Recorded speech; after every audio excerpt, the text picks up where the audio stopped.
পয়লা উদ্বেগ হিন্দু ভোট। ব্রিগেডে 5 লক্ষ কণ্ঠে গীতা পাঠের অনুষ্ঠানে ভিড় দেখে তাজ্জব মন্ত্রীর ভাই। এই যে ব্রিগেডের যে জনসভা হবে, আমরা কত প্রস্তুতি নিই গীতা পাঠের জন্য। ব্রিগেডে কিন্তু ব্যাপক কিন্তু লোক কিন্তু হয়েছে। এই গীতা যে নামটা নিয়েছে, গীতা পাঠের জন্য কিন্তু ব্যাপক আকারের কিন্তু ওখানে লোক গেছে। তাই হিন্দুদের না চটানোর মন্ত্র জম্মু রহমানের।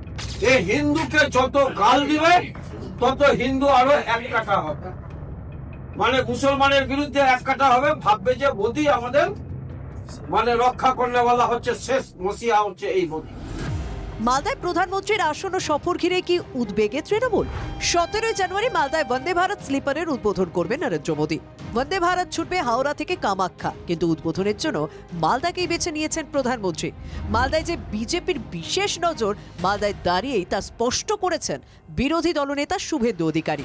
মালদায় কেন? মালদাকে কেন কি আলাদা করে কিছু পাখির চোখ দেখা? না, বরাবরই মালদা গৌড়বঙ্গ। বঙ্গ তৈরি করেছিলেন রাজা শশাঙ্ক। তা গৌড়বঙ্গে না এলে কি পশ্চিমবঙ্গের সম্পূর্ণ হয় বৃত্ত হয় না। মালদায় সংগঠন বাড়াচ্ছে আসাদুদ্দিন ওয়াইসের মিমও। মাঝে মধ্যেই তৃণমূল ছেড়ে মিমে যোগদান পর্ব চলছে। বিহারে মিমের ভোট কাটার অঙ্ক ভাবাচ্ছে মালদার তৃণমূলকে। তারই প্রতিফলন মন্ত্রীর ভাইয়ের গলায়। মিম যে 5টা সিট জিতলো, 5টা সিট জিতে কি বিহার দখল করে নিয়েছে? বিহার দখল করতে পারেনি। বিহারকে কিভাবে মানে বিজেপির ইয়ের থেকে মানে শাসনটা যাতে আসে তার সুব্যবস্থা মিম করে দিয়েছে।